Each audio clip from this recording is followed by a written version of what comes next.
চাচি, আমি আপনাকে জানতে চাইছিলাম যে আপনি এখানে এই যে উজিরপুর বরিশাল ডিস্ট্রিক্টের ইসলাদি বাস স্ট্যান্ডের টোল সংলগ্ন এখানে আপনার এই যে দুই ছেলে সন্তান প্রতিবন্ধী, চলাফেরা করতে পারেন এবং মেয়েও দেখতেছি অসুস্থ, আপনি নিজে আসলে কাজ করতে পারেন না।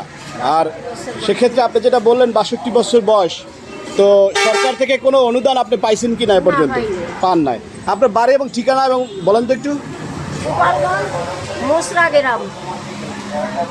গোপালগঞ্জ মোসরা গ্রাম। আপনার স্বামীর নাম কি? এনজাহার আলী খান। এনজাহার আলী খান। কোন মোসরা গ্রাম? থানা? থানা তো আগে তো গোপালগঞ্জেই ছিল, এখন বর্তমানে পাল্টে গেছে নাকি। যাই হোক ওনার এই আসলে আমি চাচ্ছি এই শেয়ারটা আপনাদের পক্ষ থেকে নিজ নিজ স্থান থেকে আপনারা এটাকে ভাইরাল করবেন। আর প্রধানমন্ত্রী জননেত্রী শেখ হাসিনা তো অত্যন্ত দয়ালু, ওনার নজরে আসে জিনিসটা। এ ব্যাপারে আমি সাংবাদিক অ্যাসোসিয়েশনের যারা আছেন তাদেরকে অনুরোধ করব এই ব্যাপারটা প্রধানমন্ত্রী বরাবর পাঠানোর জন্য। তো বিশেষ করে দেখতে পাচ্ছেন আপনারা, উনি আসলে অসহায়। এরকম অসহায় মানুষ আসলে মানুষের জন্য, কিন্তু কথাটা অত্যন্ত দুঃখজনক।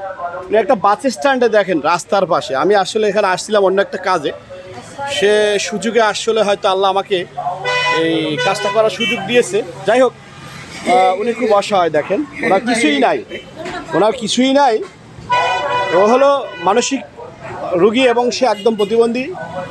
আল্লাহ জানি না কারে কোন সময় এভাবে বানিয়ে দেয়। তারপর আমি অত্যন্ত দুঃখের সাথে জানাচ্ছি, এটা আমার ভিতরে লেগে গেছে, অত্যন্ত হৃদয় বিদারক।